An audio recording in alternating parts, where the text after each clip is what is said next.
Esta manhã nós retornamos mais uma vez ao Evangelho de Lucas. E hoje, finalmente, após aí algumas semanas a explorarmos este momento, esta cena que Lucas nos coloca, onde Jesus está no templo e, portanto, ali encontra Simeão. E hoje terminamos então com estes últimos versos, porque como diz, e os irmãos se calhar não conseguem ver, diz assim, Simeão ainda não havia acabado. Simeão, nós ouvimos todo aquele contexto inicial que Simeão havia ido ao templo, levado pelo Espírito Santo, e depois vemos o seu cântico, não é? A dizer e a louvar e a relatar quem Jesus é, levado pelo Espírito Santo. Mas mesmo depois já de tudo isso, tudo que aprendemos, a verdade é que ele não havia terminado. E ele, portanto, continua. E convido então os irmãos a abrirem as suas Bíblias em Lucas capítulo 2. Agora vão conseguir ler, agora se calhar conseguem ler, não conseguem? A letra está um bocadinho melhor, acho que se calhar agora conseguem ver. Só não quer agora a culpa ser o pastor ficar à frente. O pastor é grande.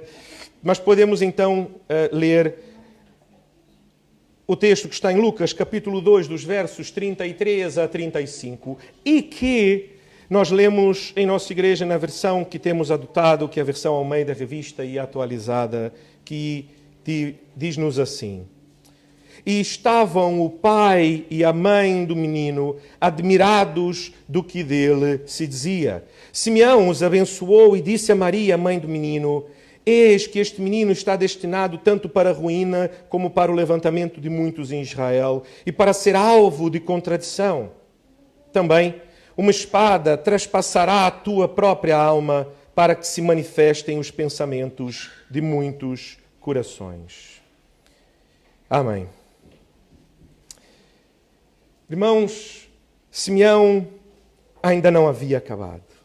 Ainda não havia acabado e, portanto, continua. Ao terminar de falar o seu cântico, Simeão, então, continua a fazer algo.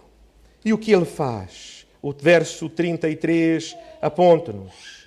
E estavam o pai e a mãe do menino admirados do que dele se dizia. Percebam algo bastante interessante neste texto, que às vezes passa-nos um bocadinho desapercebido. Porque, obviamente, nós sabemos quem estava com Jesus no templo naquele dia. Jesus tinha apenas alguns dias de vida, como já vimos, e, portanto, sozinho não podia estar. E quem estava com ele? Seu pai e sua mãe. Mas a verdade é que nós já vimos no texto que Lucas sabe muito bem quem são o pai e a mãe de Jesus. Portanto, por que é que neste momento Lucas, ao invés de dizer estavam José e Maria admirados, o que Lucas relata é estavam o pai e a mãe do menino admirados. Se alguém fosse contar uma história de um nascimento, se calhar, no dia de hoje, e eu tenho certeza que nasceu hoje alguma criança em Portugal, não é? Não tem nascido tantas quantas são necessárias, e aqueles que estudam demografia o têm dito, mas todos os dias nascem crianças. E imaginem que alguém vai relatar de um amigo, pronto, ia dizer, olha, o João, o José e a Maria estavam lá e admirados com o nascimento da criança, admirados com aquilo que se dizia da criança. É assim que alguém contaria, não é? Alguém não contaria assim, olha, eu estava lá no hospital e de repente estavam lá e o pai e a mãe estavam admirados. De uma certa forma poderia parecer impessoal se eu estivesse a contar isto de alguém, dizer, mas não conheces o pai e a mãe, não sabem quem são o pai e a mãe? E novamente, sabemos que Lucas o sabia bem. Mas, se lembrarmos o cântico de Simeão que acabamos de ler na semana passada e que agora aqui seguimos, percebam que o que acontece é que Lucas traz Jesus para o centro da história. E, portanto, ao invés, até aqui, de quando vai falar de Maria, ele refere-se, então, Maria, E vai falar de José, e por acaso nós até tivemos que estudar em Mateus quando falamos de José, porque, exatamente pela razão que já falamos, Lucas não fala muito sobre José. Mas também, obviamente, Lucas sabe quem é José. Então, por que é que ele faz assim? Porque Jesus é o centro da história. Lucas aqui deseja nos apontar que enquanto Jesus está no templo e Simeão está a falar com aquela família, Jesus é o centro da história. E, portanto, agora, Maria e José já não são Maria e José, mas são a mãe e o pai do menino Jesus. Lembram-se de como Simeão estava maravilhado, de como disse agora, Senhor, despede o teu servo, porque já vi a tua salvação. Não há mais nada para mim nesta vida. Ele é o centro de todas as coisas. Os irmãos, e nós já falamos sobre isso algumas vezes, sempre que tenho oportunidade o farei, de ajudar os irmãos também enquanto estão na vossa leitura e no vosso estudo das Escrituras. E, portanto, nós percebemos, e existe uma coisa que é marcante, e por acaso já ouvi algumas pessoas que confundem um bocadinho isto, e o que é? Algumas pessoas pensam, mas os crentes, e por acaso até já ouvi isto do irmão, dizer, pastor, fala pouco do Antigo Testamento. Eu disse, não falo, tenho falado todas as vezes, todos os cultos nós apanhamos versos do Antigo Testamento e é impossível não falar. Até porque o Novo Testamento faz enormes menções ao Antigo Testamento, como inclusive hoje leremos frações do Antigo Testamento, mas temos que nos lembrar de uma coisa, que o Novo Testamento inaugura uma nova teologia do Antigo Testamento. Inaugura uma nova teologia, então o pastor está a dizer que a partir de Jesus então muda-se a compreensão, é algo novo. Não é que seja novo. A verdade é que o que Jesus faz é que ele ilumina o Antigo Testamento e então passamos a perceber coisas que antes não percebíamos sem Jesus. Por isso é que quando eu falava agora de algumas pessoas que acabam por enganar-se, é que já ouvi de pessoas que desejam estudar o Antigo Testamento, então dizem assim, então já que quero perceber melhor o Antigo Testamento, vou estudá-lo em uma sinagoga. Qual o problema? O problema é que em Jesus há uma nova dimensão ao texto do Antigo Testamento que nenhuma sinagoga o vai ensinar. Salvo se for estudar em uma sinagoga messiânica. E existem. Existem sinagogas messiânicas. Sinagogas que reconhecem a Jesus como seu Salvador e Senhor, portanto, irmãos em Cristo também de nós outros. Mas se for uma sinagoga que não seja messiânica, o que acontecerá é que haverão textos que perdem a riqueza. E aí novamente volto. Porque muitas vezes pessoas aproximam-se das Escrituras a partir de outras ideias que estão fora das Escrituras. Algumas pessoas aproximam-se das Escrituras para tentar percebê-la a partir de paradigmas filosóficos, ou sociológicos, ou antropológicos. Filosóficos, eu tenho que assumir aos irmãos que não é o forte do pastor, apesar de gostar de estudar filosofia e de já ter estudado, como falei, inclusive na semana passada, por algum tempo. A sociologia também não é minha área de predileção, mas a antropologia sim. Foi uma das matérias que mais fiz na faculdade, foi antropologia e sociologia também, por acaso. Mas estes não são os paradigmas, não são os princípios com o qual devemos nos aproximar das Escrituras. E a verdade é que quando nós vamos e tentamos perceber as Escrituras, temos que perceber que as Escrituras têm uma lógica própria. E que, portanto, diante da palavra de Deus, existe uma lógica única e própria. E que em Simeão, naquilo que estudamos na semana passada, e agora quando vemos Lucas, inclusive, a apontar e a dizer, agora já não é mais Maria e já não é mais José. Agora são o pai e a mãe do menino Jesus. Agora já não sou mais Simeão. E Simeão, no seu cântico, diz, despede o teu servo. Agora já não importa mais quem sou. O que importa é Jesus ser o centro. Jesus é, portanto, o centro de todas as coisas e Jesus deve ser o centro da sua vida. Deve ser o centro da minha vida. Deve ser o centro não apenas das Escrituras, ele não é apenas o centro da verdade da Bíblia, mas ele é o centro de todas as coisas. Nós lemos, porque dele, por ele, para ele são todas as coisas. Por meio dele, tudo que foi feito se fez, sem ele nada do que existe haveria de existir se não fosse por ele. João vai dizer, ainda no capítulo 1 do seu Evangelho, até que possa cada um de nós dizer como Paulo o disse em Gálatas 2:20. Gálatas 2:20 que lemos e diz assim: logo, já não sou mais eu quem vive, mas Cristo vive em mim. E esse viver que agora tenho na carne, vivo pela fé no Filho de Deus, que me amou e a si mesmo se entregou por mim. Agora não sou mais eu que vivo, mas Cristo vive em mim. Ele não é apenas o centro desta história, não é apenas o centro de toda a história, como se fosse algo externo a cada um de nós, mas ele deve ser o centro da nossa história, o centro da nossa vida. Como um compasso, não é? Quando nós vamos para a escola e o Álvaro, no ano passado, pela primeira vez, teve que comprar um compasso. E se nós lembrarmos, o compasso funciona como? Há um ponto, que é o ponto de apoio, onde normalmente ele é uma agulha, algo pontiagudo, e com o qual nós então conseguimos fazer um círculo perfeito. O que nós aprendemos com este texto é que Jesus é esta agulha. Jesus é esta ponta que nos firma e faz com que a nossa vida então possa ser uma vida perfeita. Não diante do mundo, mas diante de Deus. Não por nós mesmos, mas por Ele, porque é Ele que nos firma. Jesus é hoje o centro da tua vida.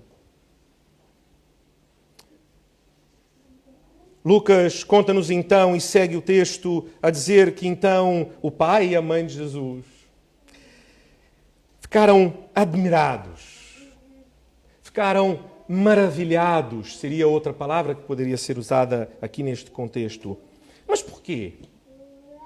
Irmãos, pensem comigo, nós temos estado a estudar aqui Lucas 1, e já vamos aqui, já na segunda metade, a caminhar para o final de Lucas 2. E já vimos tudo o que foi anunciado. Um próprio anjo veio falar com Maria. Maria encontra-se com Isabel e ouve a sua própria prima a dizer coisas.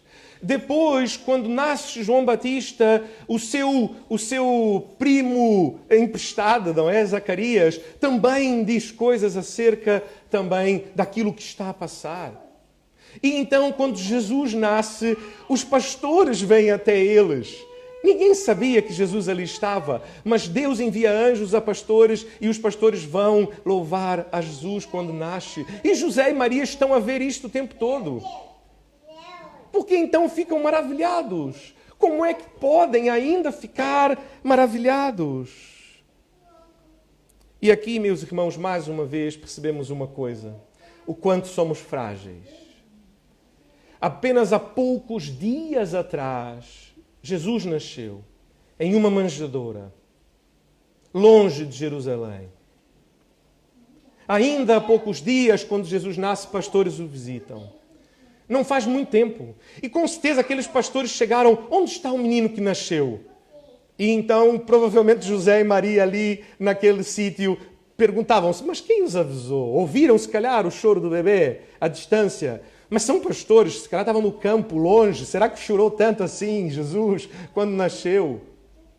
E então aqueles homens, assim como o texto nos diz que andavam a proclamar, certamente disseram a eles: estávamos no campo e de repente um anjo apareceu a anunciar que um menino havia nascido, que a nossa salvação, a salvação de Israel. E não só ele, mas diante de nós apareceram uma multidão do exército celestial. E haviam passado poucos dias que isso aconteceu, que isso se passou. E José e Maria ainda ficam maravilhados no templo quando Simeão os encontra. Por quê? Porque rapidamente nos esquecemos. Quantas coisas o Senhor já fez por cada um de nós. Quantas coisas o Senhor já fez em nossas vidas. Eu considero a minha vida ainda uma vida breve, apenas 39 anos, e o faço porque meus avós todos chegaram aos 90 e passaram dos 90. Portanto, eu considero que não cheguei sequer à metade da vida ainda.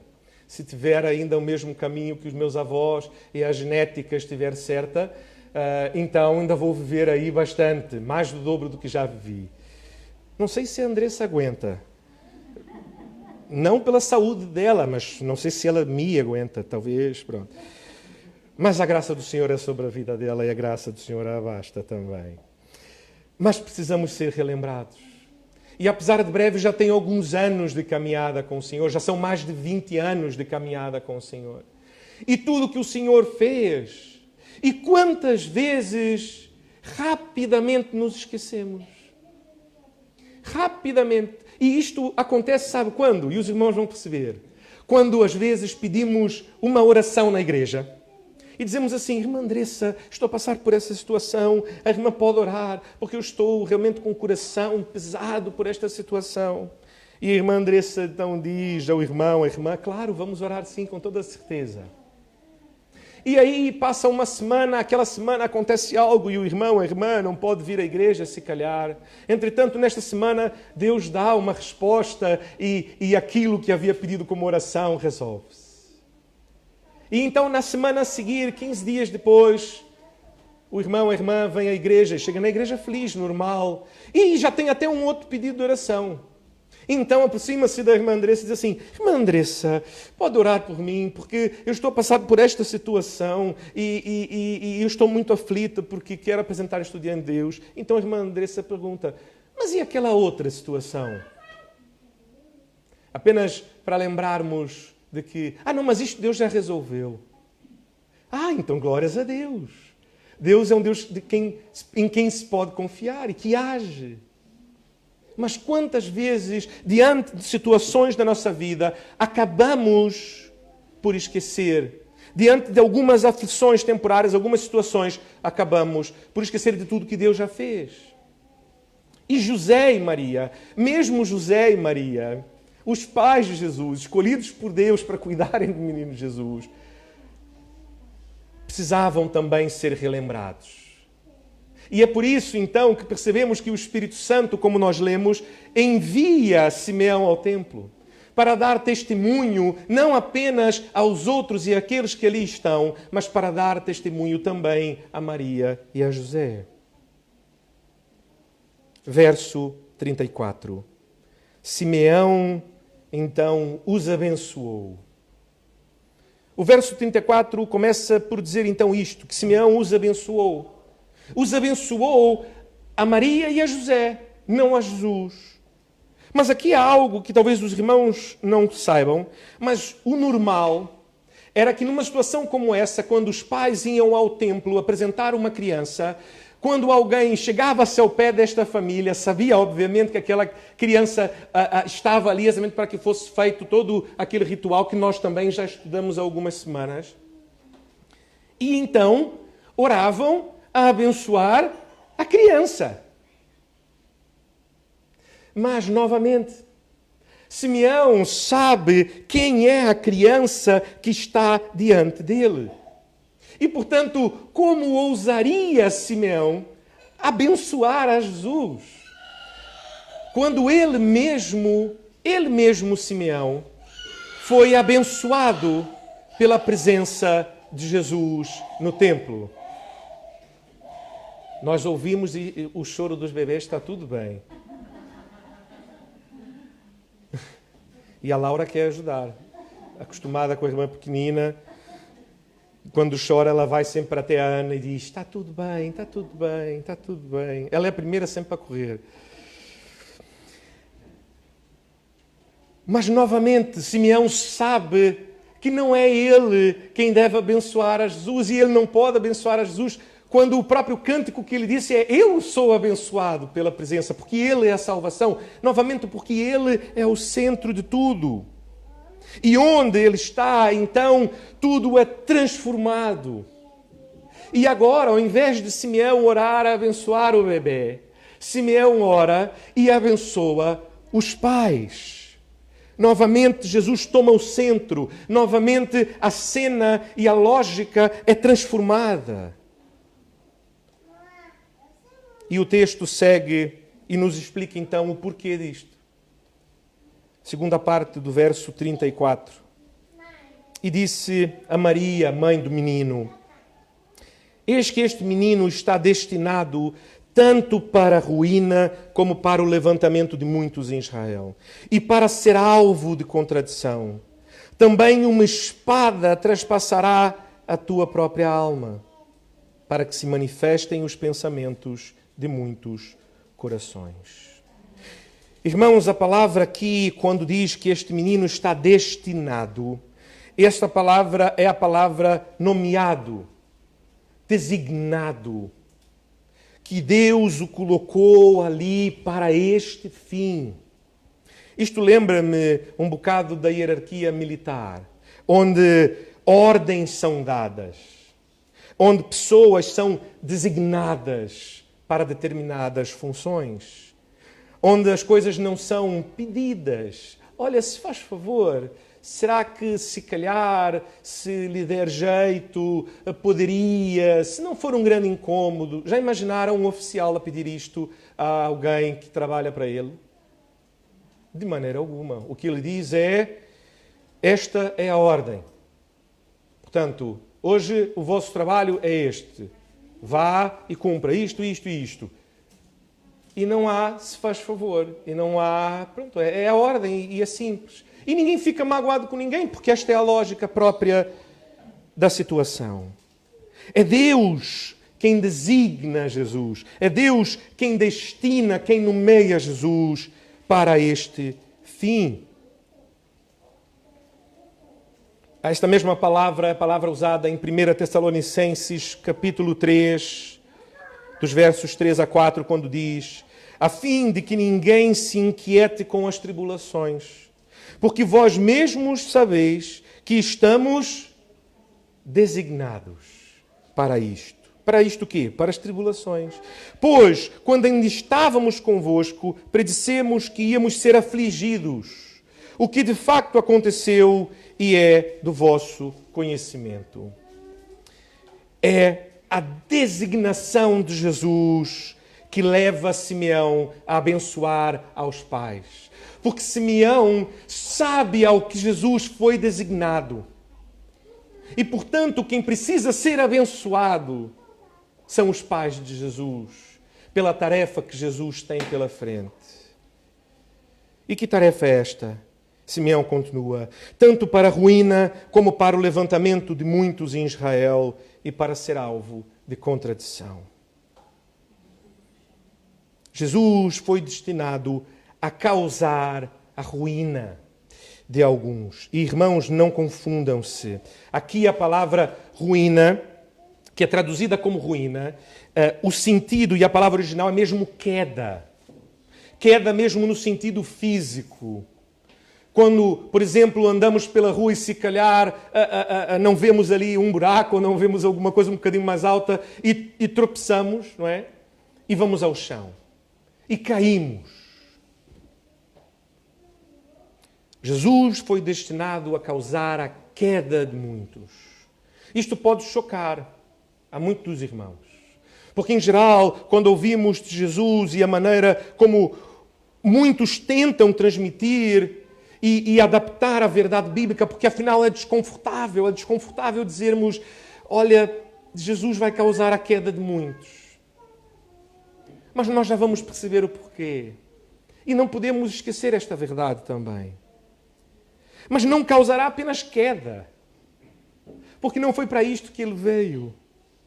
Mas também ele causará o levantamento. E a palavra aqui, levantamento, e percebam como a palavra ruína exatamente cria aqui uma oposição, por isso que é queda e levantamento, também no mesmo sentido físico, de aqueles que estão ao chão,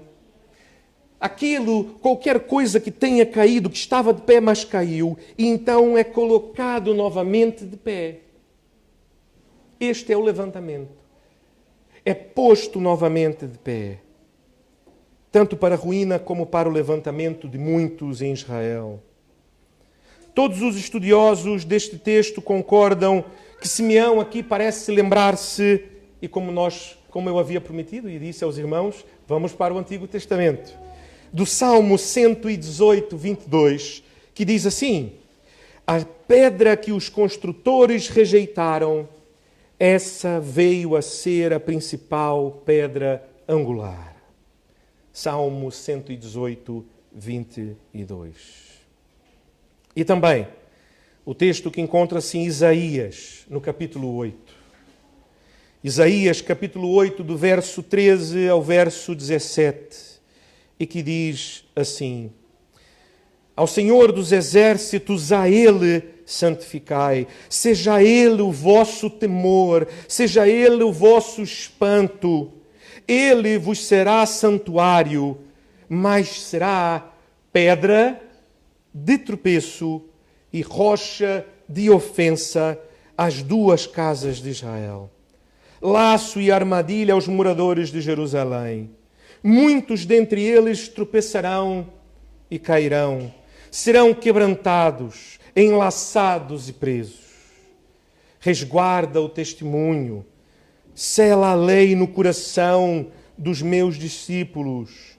Esperai no Senhor, que esconde o seu rosto da casa de Jacó, e a Ele aguardarei. As palavras de Simeão provavelmente fazem alusão à pedra de tropeço que Isaías nos apresenta no capítulo 8. E a ressurreição antecipada. Mas já lá vamos. E qual a contradição, então? Essa a que Simeão refere-se, porque ele diz, não apenas para a queda e o levantamento, mas para ser alvo de contradição. E aqui, meus irmãos, a palavra alvo, ela poderia ter sido traduzida em algumas traduções que o fazem por sinal. Será sinal de contradição, será um símbolo de contradição, será uma marca de contradição. Mas ora, neste sentido, quando lemos o Antigo Testamento e lemos até aqui, nós vemos que os sinais que vêm de Deus, que os símbolos, as marcas que vêm de Deus, normalmente o vêm exatamente para o sentido contrário. Exatamente para acabar com qualquer contradição, exatamente para provar e deixar mais do que provado quem é que está com Deus, quem está a trazer a palavra de Deus, quem está a honrar a Deus. Não é assim? Nós vemos isto muitas situações onde há algumas contradições, onde há algumas situações, e Deus então envia um sinal ao seu povo para mostrar a sua vontade, para deixar clara a sua vontade. Entretanto, nesta situação, Simeão diz que Jesus não será um sinal como o povo está acostumado. Não será um sinal que trará clareza e obviedade. E qualquer um que olhar para este sinal certamente perceberá a verdade de Deus. Mas que será um sinal de contradição, que não será aceito por todos, que não será percebido por todos e que, portanto, muitos hão de opor-se a ele, porque não o reconhecem como um sinal de Deus. Jesus é um sinal de Deus a quem muitos se opõem. Não apenas opuseram-se em seu tempo, mas continuam a opor-se. Exatamente porque Jesus é um sinal de ofensa. Lucas, no capítulo 12, um bocadinho mais à frente, que haveremos de estudar daqui a alguns anos, daqui a alguns anitos, lá chegamos ao capítulo 12. Com a graça de Deus, este ano, se calhar entramos no capítulo 4. Portanto, vamos ver quando é que Deus nos permitirá chegar ao capítulo 12. Mas Lucas, no capítulo 12, do verso 51 ao 53, diz assim: supondes que vim para dar paz à terra, palavra de Jesus, Supondes que vim para dar paz à terra? Não. Eu vos afirmo antes, divisão. Porque daqui em diante estarão 5 divididos numa casa. 3 contra 2 e 2 contra 3. Estarão divididos pai contra filho, filho contra pai, mãe contra filha, filha contra mãe, sogra contra nora, nora contra sogra.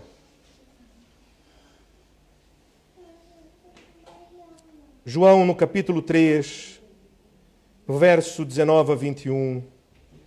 E normalmente quando lemos João, quando fala João 3, é quase que a nossa mente já automaticamente completa, não é? João 3, 16. E nós lemos o 16. E é muito giro, não é?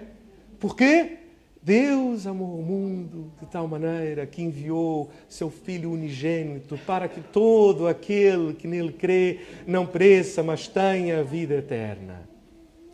Mas poucas vezes seguimos o texto. Poucas vezes chegamos aqui aos versos 19 a 21, como havemos de ler esta manhã, e que diz-nos assim: e o julgamento é este, que a luz veio ao mundo e os homens amaram mais as trevas do que a luz, porque as suas obras eram más. Pois todo aquele que pratica o mal aborrece a luz e não se chega para a luz, a fim de não serem arguidas as suas obras. Quem pratica a verdade aproxima-se da luz, a fim de que as suas obras sejam manifestas, porque feitas em Deus. A profecia de Simeão é dura. É dura na medida em que mostra que não foi ao acaso, ou que calhou, mas que é parte do plano de Deus. Que Jesus foi destinado mesmo a causar não apenas o levantar, mas também a queda de muitos e a ser alvo de oposição. E então aprendemos a segunda verdade com este texto. Se Jesus for o centro de nossas vidas, seremos alvos de oposição. Verso 35, então, segue-se. Também uma espada traspassará a tua própria alma, para que se manifestem os pensamentos de muitos corações. E o texto, na versão Almeida Revista e Atualizada, traz entre parênteses esta primeira parte, exatamente para que não nos confundamos e percebamos que há aqui duas partes neste verso. A primeira parte é exatamente como às vezes na pregação, e os irmãos já devem estar acostumados, que o vosso pastor diz: agora cá uma nota, vou fazer uma breve nota. E aqui Simeão faz uma breve nota a Maria. Ele está a falar de Jesus, mas ele faz a Maria uma breve nota, a dizer assim: Maria, uma espada traspassará a tua própria alma. Apontar o sofrimento que Maria viverá ao ver tudo o que o seu filho Jesus passará. E eu sou honesto aos irmãos que hoje, como pai, se calhar eu consigo perceber esse texto de maneira mais rica. Antes eu olhava este texto e pensava, sim, o sofrimento que ela vai ter, porque afinal ela vai ver Jesus morrer. Isto foi só a cereja no bolo. Porque a verdade é que a Maria, o sofrimento que Maria viveu, não foi apenas o da morte de Jesus, mas foi desde o começo do seu ministério, com todo tipo de oposição, com a perseguição em seu ministério, com a traição de um de seus discípulos, o coração de uma mãe, de um pai, a saber, mas era um dos melhores amigos dele, andava com ele, estava junto com ele, partia o pão com ele, e foi este que o foi entregar. Mas como é que pode?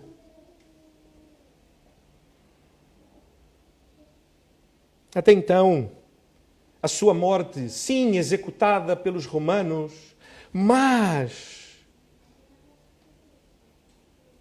Jesus foi entregue pelo seu próprio povo, o povo a quem ele veio salvar. E este sofrimento, portanto, a que Simeão refere-se em Maria, aponta diretamente para o sofrimento que Jesus deverá passar. Foi designado a passar. E então, na sua segunda parte do verso 35, lemos: para que se manifestem os pensamentos de muitos corações. E aqui, talvez, Simeão lance sentido a tudo o que acabamos de ler, a toda esta parte final após o seu cântico. Porque aqui ele explica, e assim como João refere-se no capítulo 1 do seu Evangelho, Jesus, ele é a luz do mundo. E, portanto, como nós já lemos, inclusive depois, João no seu capítulo 3, aqueles que temem a luz opõem-se a ela. Aqueles que querem esconder-se da luz odeiam a luz. Exatamente porque Jesus veio para que se manifestem os pensamentos de muitos corações. Jesus, portanto, revela aquilo que outrora andava oculto.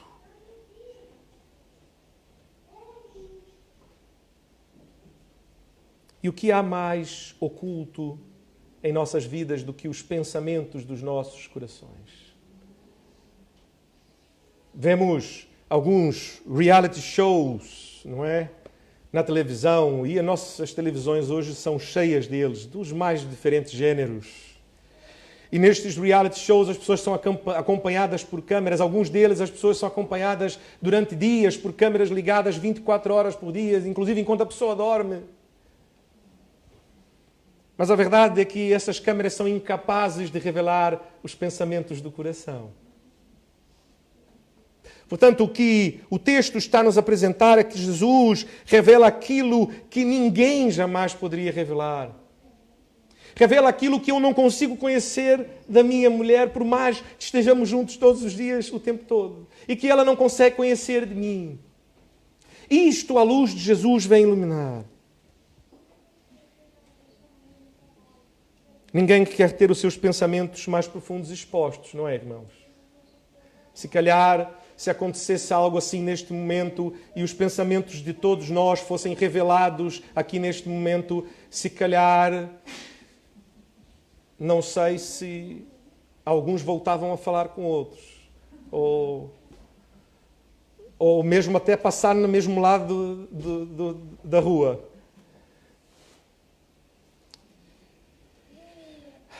As suas intenções. Aquilo que não apenas enche os seus pensamentos, mas percebam, ele diz, manifestem os pensamentos de muitos corações. Não apenas os reais pensamentos, mas as intenções por trás dos pensamentos. Aquilo que não apenas enche o pensamento, mas a motivação do coração. Em Marcos, no capítulo 4, verso 21 a 22, diz assim: também lhes disse: vem porventura a candeia para ser posta debaixo do alqueire ou da cama? Não vem. Antes para ser colocada no velador. O velador era aquele sítio, a parede, suspenso, que servia somente para se colocar, para que iluminasse o maior sítio possível. Assim como nós hoje temos candeeiros, não é? E temos, que metemos ao pé da parede, ou sempre colocamos em algum lugar. Ninguém mete um candeeiro dentro do armário, fecha as portas, porque não vai iluminar nada. Pois nada está oculto, senão para ser manifesto, e nada se faz escondido, senão para ser revelado. Podemos ler este mesmo texto em Lucas capítulo 8, do verso 16 e 17. A terceira coisa e última, então, que aprendemos deste texto é que se Jesus for o centro de nossas vidas, seremos alvos de oposição, porque a luz de Jesus a brilhar em nós iluminará a muitos que não desejam sair das trevas. Como já lemos em João, no capítulo 3, pois todo aquele que pratica o mal, João capítulo 3, verso 20, pois todo aquele que pratica o mal aborrece a luz e não se achega para a luz, a fim de não serem arguídas as suas obras. Irmãos, que o Senhor mesmo nos ajude a tê-lo como centro de nossas vidas, a suportar toda a oposição que haverá de vir e virá, para que, como Paulo nos diz, não nos amoldemos ao padrão deste mundo, para não sermos, se calhar, incômodos aos que desejam seguir as suas vidas impiedosas. E quantas vezes, sem querer, vamos colocar assim entre aspas, agimos assim, não é?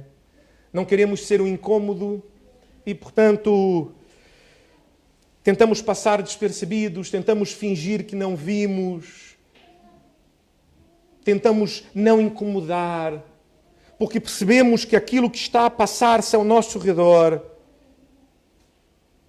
não convém diante do Senhor.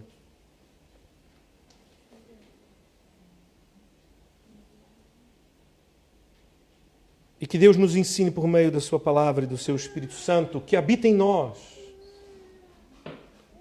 Que Deus nos ensine por Sua Palavra.